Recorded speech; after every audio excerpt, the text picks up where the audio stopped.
அப்படின்னு சொல்லி. ஆமாம், கடந்த ஆட்சியில் நடந்த மக்கள் விரோத செயல்பாடுகளை எல்லாம் வந்து இந்த அரசு வந்து நிவர்த்தி பண்ணா தானே நல்ல ஆட்சின்னு சொல்ல முடியும். அதிமுக திமுகவுடைய நிஜமான ஒரு மாற்றா தெரியும். அதை விட்டுட்டு அதே மாதிரி ஜெராக்ஸ் காப்பி மாதிரி நீங்க இருந்தீங்கன்னா அப்புறம் வேற என்ன? அந்த வேட்பாளர் தேர்வு அறிவிக்கும் போது கூட பதவி சத்திய பிரமாணம்லாம் வாங்குறேன், லஞ்சம் வாங்க மாட்டேன், அது வாங்க மாட்டேன்னு சொல்லி சத்திய பிரமாணம் வாங்க, அது வித்தியாசமாக இருக்குது. அறுதி பெரும்பான்மைக்கு இன்னும் 13 பேர் 14 பேர் தேவை. அந்த 14 பேர் வந்து யார் இவருக்கு ஆதரிப்பாங்கன்றது தெரியல. ஒரு புறம் வந்து அவர் அதிமுகவுடன் சமரசம் பேசுவார், கூட்டணி வைப்பார். சார், இப்போ விஜய் அவர்கள் ஜெயிச்சதுக்கான ஃபார்முலா என்னவா இருக்கும்? நீங்கள் இந்த ஒன்று முதல்வர் ஆக்குறது வந்து பார்த்தீங்கன்னு சொன்னால், இது வந்து அந்த அதை வச்சு அந்த திரைப்படங்களில் எப்படி அவர் ஒரு ஹீரோஸ் மாரி காட்டினார், அதே மாதிரி மக்கள் நினச்சிட்டு இருக்காங்க பாருங்கள். இது எவ்வளோ பெரிய முட்டாள்தனம், எவ்வளோ பெரிய ஆபத்தான அரசியல். அரசியல் நகர்வு நேயர்களுக்கு வணக்கம். நான் உங்க தீபிகா. இன்றைய நிகழ்ச்சியின் சிறப்பு விருந்தினர் இந்திய தேசிய லீக் கட்சியின் மாநில தலைவர் தடா ரஹீம் அவர்கள். நம்மளுடைய சேனலை நிறைய பேர் பார்க்குறீங்க, ஆனால் சப்ஸ்கிரைப் பண்ணாமலே பார்த்துட்டு இருக்கீங்க. சப்ஸ்கிரைப் பண்ணிடுங்க. வணக்கம் சார். சார், இப்போ ஏடிஎம்கே டிஎம்கே அப்படின்ற ஒரு பார்வை தாண்டி இப்போ 3வது கட்சி வந்து ஆட்சியை பிடிக்க போறாங்க. ஸோ இந்த ஆட்சியோடைய உங்களுடைய எதிர்பார்ப்பு என்ன சார்? நிறைய இருக்குது எதிர்பார்ப்பு. இப்போ உதாரணத்துக்கு பார்த்தீங்கன்னா, கடந்த ஆட்சியில் திமுக ஆட்சியில் நாம் தொடர்ந்து பேசிட்டு வந்த விஷயங்களில் பார்த்தீங்கன்னா, முக்கியமான விஷயங்கள் பார்த்தீங்கன்னா, உதாரணத்துக்கு வந்து இது நம்ம ஆம்ஸ்டாங் படுகொலை வந்து அரசியல் பின்புலம், அந்த படுகொலை நடந்தது அரசியல் பின்புலம் தான் காரணம் அப்படின்னு நம்ம இதுவரையிலும் பேசிட்டு இருக்கோம். இப்போ அதே மாதிரி வந்து பார்த்திங்கன்னா, அந்த படுகொலையை வந்து சிபிஐ விசாரணை கோரி ஆம்ஸ்டாங் உடைய துணைவியார் மற்றும் பகுஜன் சமாஜ் கட்சியினுடைய மாநில தலைவர் ஆனந்த் எல்லாமே உச்சநீதிமன்றத்தில் வழக்கு போட்டு கூட இன்ன வரையிலும் தமிழக அரசு அந்த ஆம்ஸ்டாங் படுகொலையை வந்து சிபிஐக்கு மாற்றாமல் இருக்குது. அப்போ இதெல்லாம் வந்து சந்தேகங்கள் நிறைய இருக்குது. அப்போ ஆம்ஸ்டாங் படுகொலையை வழக்கை வந்து மறுபடியும் ஆரம்பத்திலேருந்து விசாரணை பண்ணாங்கன்னா நிச்சயம் இதில் அடங்கி உள்ள அரசியல் பிரபலங்கள் மாற்றுவாங்க அப்படின்ற ஒரு நம்பிக்கை எங்களுக்கு இருக்குது. அப்போ விஜய் வந்து முதல்வரான பிறகு ஆம்ஸ்டாங் படுகொலையை வந்து மறு விசாரணை எடுக்கணும். ஒன்று, இந்த மாதிரியான வழக்குகள்லாம் அவர் தோண்டி எடுக்கணும்னு நினைக்கிறேன். ஆமாம், இந்த வழக்கு வந்து ரீஇன்வெஸ்டிகேஷன் ஏற்கனவே வந்து சுப்ரீம் கோர்ட்டில் வந்து நிலுவையில் இருக்குது. தமிழக அரசு கடுமையான எதிர்ப்பு காரணமாக சிபிஐ கேட்டாங்க. ஹைகோர்ட் வந்து சிபிஐக்கு மாற்றிட்டாங்க அந்த வழக்கை. ஆனால் தமிழக அரசு சார்பாக 3 தடவை அப்பீல் பண்ணி சிபிஐக்கு கொடுக்காம தடுத்து வச்சுருக்காங்க. ஒன்று, தமிழக அரசே எடுத்து மறுபடியும் விசாரணை பண்ணணும். இல்லைன்னு சொன்னால் சிபிஐக்கு விசாரணைக்கு தமிழக அரசு ஒத்துழைப்பு கொடுக்கணும். 2 விஷயத்தில் வந்து இப்போது புதுசாக அமைக்கக்கூடிய ஆட்சியாளர்கள் செய்யணும். அதை விடுத்து இன்னொன்று என்னன்னு சொன்னீங்கன்னா, அண்ணா பல்கலைக்கழக மாணவி வன்புணர்ச்சி வழக்கு. இப்போ அதில் வந்து பார்த்தீங்கன்னா A1 குற்றவாளின்னு சொல்லிட்டு ஒரே ஒரு குற்றவாளி தான், யார் இந்த சார் அப்படி இல்லை அப்படின்றாங்க. அப்போ அதில் நிறைய சந்தேகங்கள் எனக்கே உருவாகுது. அந்த வழக்கு அவசரமாக குற்றப்பத்திரிகை தாக்கல் பண்ணி நீதிமன்றத்தில் வந்து சாட்சிகள்லாம் வந்து சமர்ப்பித்து ஆதாரங்கள்லாம் கொடுத்து உடனே அந்த வழக்குக்கு தண்டனை கொடுத்து அவனுக்கு இரட்டை ஆயுள்தண்டனை சிறைக்கு போட்டாங்க, ஞானசேகரன் சிறைக்கு போட்டாங்க. அப்போது அந்த பாதிக்கப்பட்ட பெண் கன்ஃபெஷன் ஸ்டேட்மெண்ட்டு அவருக்கு ஏன் இரட்டை ஆயுள்தண்டனை கொடுக்குறாங்கன்னா, பாதிக்கப்பட்ட பெண் சொல்லுது, என்ன சொல்லுது, என்னைக்கு பாலியல் வன்கொடுமை செஞ்சது இவன் தான் அப்படின்னு சொல்லுது. அதனால வந்து அவருக்கு இரட்டை ஆயுள்தண்டனை கொடுக்குறாங்க. அந்த பாதிக்கப்பட்ட பெண்ணு தான் சொல்றா, என்ன சொல்றாங்கன்னா, என்னை இவன் பாலியல் பலாத்காரம் செய்தது மட்டும் இல்லாமல் சில சார்கள் இருக்காங்க, அவங்ககிட்டலாம் போகணும்னு சொல்லி என் முன்னாடி ஃபோனில் பேசினாருன்றாங்க. புரியுதுங்களா? அப்போது ஒரு பெண் கொடுத்த கன்ஃபெஷன் ஸ்டேட்மெண்ட்டே ஒருத்தனுக்கு தண்டனை கொடுக்கீங்க, அதே விக்டிம் கொடுக்குற கன்ஃபெஷன் ஸ்டேட்மெண்ட்டில் இன்னொரு விஷயத்தை விட்டுறீங்க. அப்போ இதை வந்து நீதிமன்றத்தை நம்ம குறை சொல்ல முடியும். ஒருத்தருக்கு மட்டும் தண்டனை கொடுத்துட்டு ஆனால் அதை சார்ந்தவங்கள விட்டுறாங்க. அப்போ இது நீதிமன்றத்தை நம்ம குறை சொல்ல முடியாது. ஏன்னா நீதிமன்றத்தில் வந்து ஆதாரங்கள் சாட்சிகளை வச்சு தான் அவங்க தீர்ப்பு சொல்லுவாங்க. அரசு தரப்பு வழக்கினர்கள் வாதங்களை வச்சு தான் தீர்ப்பே சொல்லுவாங்க. அப்போது அரசு சார்ந்த நபர்கள் தான் அப்படின்றது தான் எதிர்கட்சிகள் வச்சக்கூடிய குற்றச்சாட்டு, யார் இந்த சார் புரியுதுங்களா? அப்படி இருக்கும்போது இப்போ என்ன ஆகும்னு சொன்னீங்கன்னா, இப்போது அந்த வழக்கில் வந்து காவல்துறை புலன் விசாரணை பண்ணுது. எதுக்கு வேண்டாம் விட்டுருங்க, இதோட முடிப்போம், எப்படி இதோட முடிப்போம் அப்படின்னு சொல்லிட்டு இவங்க என்ன பண்ணுற அவசரமாக அவனோட முடிக்கிறாங்க. அப்போது அந்த விசாரணை நீதிமன்றத்தில் அரசு சார்பு வழக்கறிஞர் வந்து வைக்கக்கூடிய வாதங்கள் பார்த்தீங்கன்னா ஆச்சரியமாக இருக்குது. என்னென்னா யார் இந்த சாரெல்லாம் இல்லை, அவர்கிட்ட இந்த செல்ஃபோனை நாங்கள் பறித்தோம். அந்த செல்ஃபோனில் வந்து பார்த்தீங்கன்னா அந்த நேரத்தில் அவர் ஃப்ளைட் மோடில் இருந்தது அந்த ஃபோனு.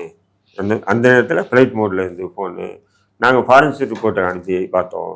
ஃபாரன்சிக் ரிப்போர்ட் அதிகாரிகள்லாம் நீதிமன்றத்தை சாட்சி சொன்னாங்க. அப்புறம் ஏர்டெல் கம்பெனி வந்து சாட்சி சொல்லிட்டாங்க. அந்த நேரத்தில் வந்து அந்த குறிப்பிட்ட அந்த டைமில் வந்து ஏர்போர்ட் மோடில் இருந்ததுன்னு சொன்னாங்க. அப்போ அந்த விக்டிம் சொல்கிறாங்கல்ல, பாதிக்கப்பட்ட பெண் சொல்கிறாங்கல்ல, யார்கிட்ட ஃபோனில் பேசினாரு சொன்னாங்களா இல்லை? அப்போ அந்த பாதிக்கப்பட்ட பெண் சொன்னான்னு தான் நீங்கள் 2000 தண்டனை கொடுக்குறீங்க. அதே பெண்ணு தானே சொல்லுது யார்கிட்டே பேசினாருன்னு. நானே சொல்கிறேன், இன்னைக்கு சாதாரணமாக 2 ஃபோன் 3 ஃபோன் சாதாரணமாக வச்சுருக்காங்களா இல்லை எல்லாரும் வச்சிருக்காங்க. அப்போ இவங்க கூட 2 ஃபோன் வச்சிருக்கலாம், 3 ஃபோன் வச்சிருக்கலாம். அப்போ இந்த ஃபோனு வந்து ஏர்போர்ட் மோடில் இருக்கலாம், இன்னொரு ஃபோன் மூலியமாக பேசியிருக்கலாம். ஏன் காவல்துறை புலன் விசாரணை அந்த கோணத்தை எடுத்துட்டு போல? புரியுதுங்களா? யாரையோ காப்பாற்ற நினைக்கிறாங்க அப்படின்ற. அப்போ அதனால அந்த வழக்கு மறுபு விசாரணைக்கு எடுக்கணும். புரியுதுங்களா? இப்படி வந்து அதேமாரி வந்து பார்த்தீங்கன்னா நீண்ட காலமாக ஆயுள் தண்டனை சிறைவாசியில் இருக்கிற இஸ்லாமிய சிறைவாசிகளை விடுதலை பண்ணணும். இதெல்லாம் வந்து இப்போ புதுசாக பதவி ஏற்கக்கூடிய தாவேக்கா வந்து நடவடிக்கை எடுக்கணுன்றது என்னுடைய ஆசை. ஏன்னு சொன்னீங்கன்னா இதெல்லாம் வந்து தமிழ்நாட்டில் மிக முக்கியமான வழக்காக நான் பார்க்குறேன். அது ஆம்சாங் படுகொலையாக இருக்கட்டும், அல்லது அண்ணா பல்கலைக்கழக மாணவி வன்பொருள் செய்ய வழக்காக இருக்கட்டும். அதேமாரி இஸ்லாமிய சிறைவாசிகள் வந்து நீண்ட காலமாக 25-30 ஆண்டுகளுக்கு மேலே சிறையில் இருக்காங்க. அவங்களுடைய விடுதலையும் தமிழக அரசு முன் வந்து எடுக்கணும், அவங்கள விடுதலை பண்ணணும் அப்படின்ற கோரிக்கை நான் வந்து வைக்கிறேன். அதே நேரத்தில் வந்து இதெல்லாம் இவங்களால பண்ண முடியாது அப்படின்னு சொன்னால் மக்கள் மத்தியில் பெரிய அளவு பேர் வாங்க முடியாது. அதாவது கடந்த ஆட்சிகள் நடந்த தவறுகளை எல்லாம் இந்த விஷயங்கள்லாம் இந்த கட்சிகளுடைய மாற்றா வந்து செயல்படணும் அப்படின்னு சொல்லி. ஆமாம், கடந்த ஆட்சியில் நடந்த மக்கள் விரோத செயல்பாடுகளை எல்லாம் வந்து இந்த அரசு வந்து நிவர்த்தி பண்ணால் தானே நல்ல ஆட்சின்னு சொல்ல முடியும். அதிமுக திமுகவுடைய நிஜமான ஒரு மாற்றா தெரியும். அதை விட்டுட்டு அதே மாதிரி ஜெராக்ஸ் காப்பி மாதிரி நீங்கள் இருந்தீங்கன்னா அப்புறம் வேற என்ன வழி? வேற ஒன்றுமே இல்லையா? அதேமாரி பார்த்தீங்கன்னா ஒயின் ஷாப் கடைகள் பார்த்தீங்கன்னா எக்கச்சக்கமாக ஆயிடுச்சு. போதை வஸ்துக்கள் வந்து ஒழிக்கணும். போதை வஸ்துக்கள்னு சொன்னால் இந்த ஸ்பெக்ட்ரம் போன்ற மாத்திரைகள் இதெல்லாம் காவல்துறை நினச்சா வித்தின் 1 ஹவரில் முடக்கிடுவாங்க. காவல்துறைக்கு தெரியாமல் எல்லாம் விற்கிறதுன்னு சொல்ல முடியாது. அதேமாரி வந்து ஒயின் ஷாப்பு டாஸ்மாக் கடையை மூடணும். போதை வஸ்து கம்ப்ளீட்டாக ஒழிச்சாங்கன்னு சொன்னால் இதெல்லாம் வந்து நிறைய. ஆனால் விஜய் போதை வஸ்து ஒழிக்கிறதோ இல்லை டாஸ்மாக் மூடுறதோ விஷயத்துலையோ வந்து தீவிரமாக நடவடிக்கை எடுப்பா மாதிரி எனக்கு தெரியல. ஏன்னா அவங்க கட்சியில் இருக்கக்கூடிய முக்கால்வாசி பேர் போதைக்கு அடிமையானவன் தான் இருக்கான். 70% சொல்லுவேன் நான். யாருமே அவன் நிலையில் எல்லாமே போதை வஸ்து பயன்படுத்தக்கூடிய நபர்களாக இருக்காங்க. அதனால் வந்து விஜய் அதெல்லாம் வந்து சாத்தியப்படுமா, ஒரு நடவடிக்கை எடுத்து சாத்தியப்படுமான்றது தெரில. அதேமாரி பெண்கள் பாதுகாப்பு என்பது மிக முக்கியமான ஒரு விஷயம். அந்த பெண்கள் பாதுகாப்பு விஷயத்தில் அவர் என்னென்னோ சொல்லியிருக்கார். இதுக்கு முன்னாடி நான் ஆட்சிக்கு வந்தேன்னா அதாவது ப்ரைவேட் கேர்ள் உருவாக்குவேன் பெண்கள் பாதுகாப்புக்கு. அப்புறம் வந்து ஆப் உருவாக்குவேன். அந்த ஆப்பை தட்டினவுடனே ஒரு பெண் எங்கே போயிருக்காங்க. அதேமாரி ஆல்ரெடி இருக்கு இருந்தாலும் நான் புதுசாக உருவாக்குவேன்னு சொல்லியிருக்காப்புல. அப்புறம் வந்து சிசிடிவி வந்து வித் ரெக்கார்டிங், அதாவது வித் ஆடியோவோட சென்னை போன்ற பெருநகரங்களில் வைப்பேன் அப்படின்னு சொல்லி என்னென்னவோ சொல்லியிருக்காரு. கற்பனைக்கு எட்டாத விஷயங்கள்லாம் சொல்லியிருக்காரு. வித் ஆடியோவோடு வைக்கிறதெல்லாம் வந்து சாத்தியமற்ற, அதாவது ஒரு அலுவலகம் இருக்குன்னா வச்சுக்கலாம். அப்போ இந்த ஃபெசிலிட்டி எல்லாம் வைக்கிறதுக்கு பதிலா இந்த பாதுகாப்பை உறுதி செய்யறதுக்கு அவர் எந்த மாதிரியான நடவடிக்கை எடுத்தா அவரால் வந்து போதை ஒழிச்சாவே முடியல. ஒரு பையன் ஒரு பெண்ணை அல்லது பல ஆண்கள் ஒரு பெண்ணை கற்பழிக்கிறாங்க கொடுமையா அப்படின்றாங்க. அவனா இல்லைன்னு தான் நான் சொல்லுவேன். அவனா இருந்தா 4 பேர் இல்லை 3 பேர் இல்லை 2 பேர்ல ஒருத்தருக்கு மனசு டே என்னடா இப்படி பண்றோம் அப்படின்ற எண்ணம் உருவாகும். புரியுதுங்களா? 0% கஞ்சா இந்த போதைப் பொருட்களை ஒழிக்கிறதுக்கான வழிவகை இருக்கு. முடியாதுன்றது இல்லை, எல்லாம் முடியும். பட் இப்போதைக்கு வந்து விஜயால முடியுமான்றது எனக்கு தெரியல. ஏன்னு சொன்னால் அவருக்கு வந்து இப்போ வந்து ஆலன் மாஸ்க் போன்றவங்க தான் அவருக்கு வந்து டொனேஷனே கொடுத்துருக்கா மாதிரி தகவல் வருது. ஆலன் மாஸ்க்கு வந்து பார்த்தீங்கன்னா வேர்ல்டு போதை வஸ்து விற்பனையில் அவரும் ஒரு ஆளாக தான் இருக்கார். புரியுதுங்களா? ஆளாக தான் இருக்கார். அப்போ போதை வஸ்துக்கெல்லாம் ஒழிக்குது.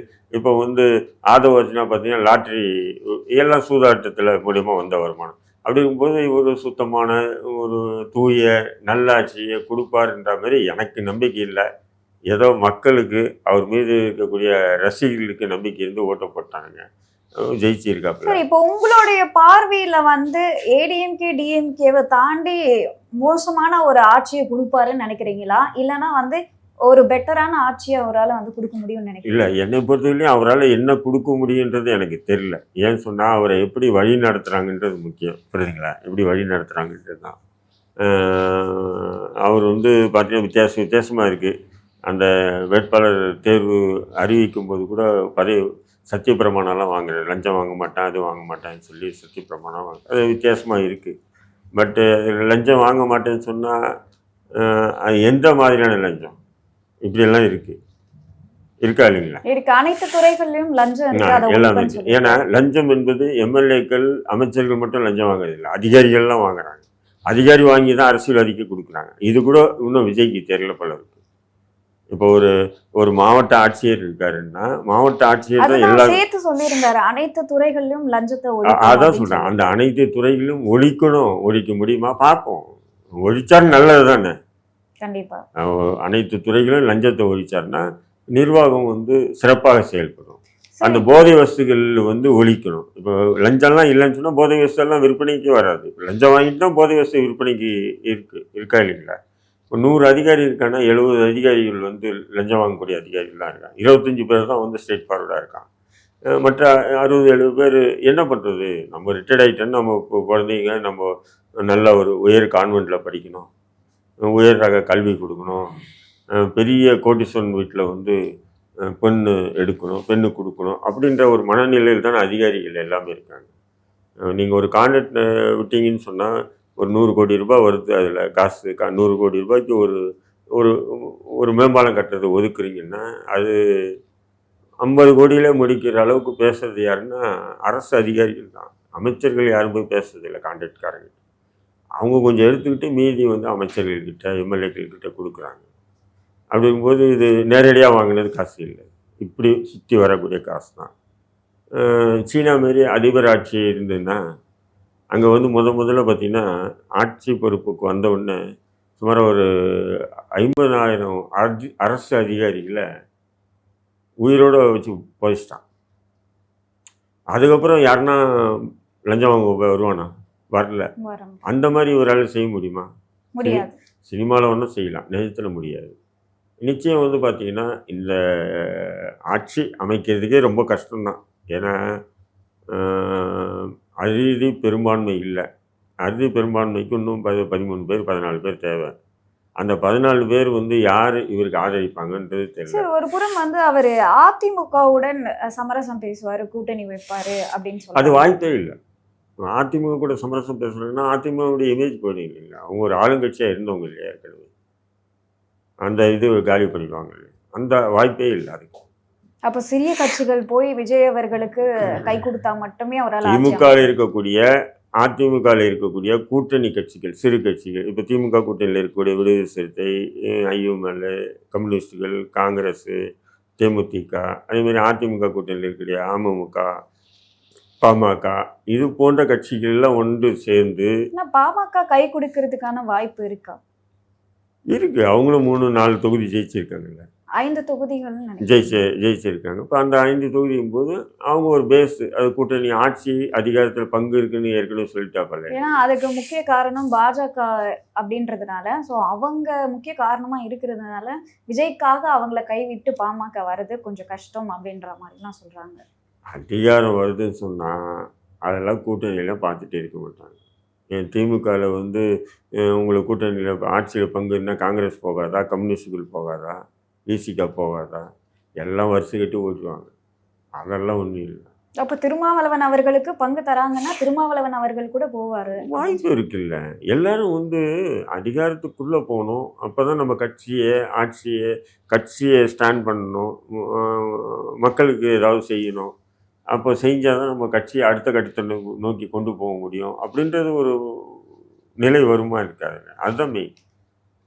சார், இப்போ விஜய் அவர்கள் ஜெயிச்சதுக்கான ஃபார்மலா என்னவா இருக்கும்னு நீங்க நினைக்கிறீங்க? இல்லை, ஃபார்மல் வந்து அது ஒரு விதமான ஏமாற்று இதுதான். அது அந்த பெண்களை வந்து அழுகிற மாரி விஜய் அண்ணாவை பார்க்காம அழுகுற மாதிரி, அப்புறம் விஜய் அண்ணா ஜெயிக்கலைன்னா நாங்கள் தூக்கு மாட்டி செத்துருவோம்னு சொல்கிறது, விஜய் மாமாவுக்கு ஓட்டு போடுங்கன்னு சொல்லி குழந்தைங்க பெரியவங்களை தொந்தரவுப்படுத்துகிற மாதிரி வீடியோஸு, அப்புறம் என் புருஷனோட விஜய் தான் எனக்கு பிடிக்கும்னு சொல்கிறது, இப்படியெல்லாம் ஒரு நெரட்டிவை வந்து அவங்க வீடியோஸ் மூலிமா பரப்புனாங்க. அது ஒரு தாக்கத்தை ஏற்படுத்தியிருக்கு.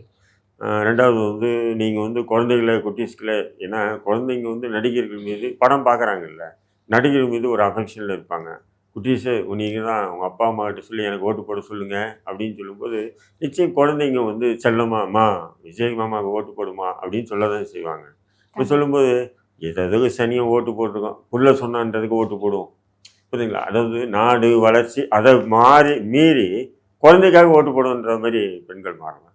அதுலேயும் வந்து குறிப்பாக பார்த்தீங்கன்னா இந்த 2500 மாதம் பெண்களுக்கு கொடுக்குறது, அதன் பிறகு வந்து 6 சிலிண்டரு, அப்புறம் வந்து இன்னும் என்ன எக்ஸெட்ரா நாப்கின் எல்லாம் கூட ஃப்ரீ பண்ணியிருக்கானா பெண்களுக்கு. அப்புறம் வந்து பெண்களுக்கு இலவசமான பஸ், எந்த பஸ்ஸில் இருந்தாலும் காசை வாங்கக்கூடாது. அப்புறம் வந்து மருத்துவ காப்பீட்டு தொகை வந்து இதெல்லாம் வந்து விஜய்க்கு ஓட்டு போடுறதுக்கு ஒரு ப்ளஸ் பாயிண்ட். சரி, இப்போ ஸ்டாலின் அவர்களே தன்னுடைய சொந்த தொகுதியிலேயே தோல்வி அடைஞ்சிருக்காரு. இது எப்படி சார் பார்க்குறீங்க?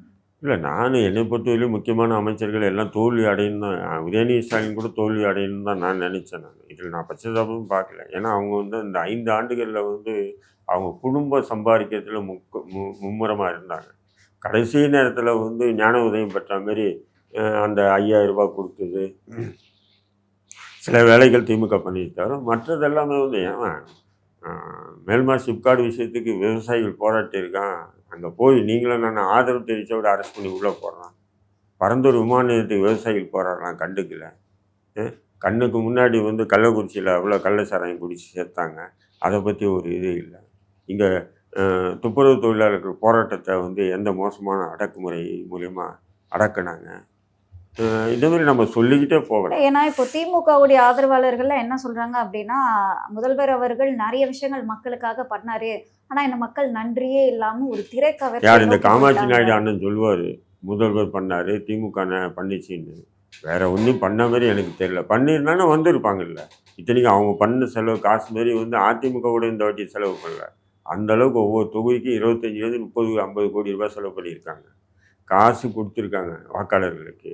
அந்த கடைசி நேரத்தில் பெண்களுக்கு 5000 ரூபாய் கொடுத்தது.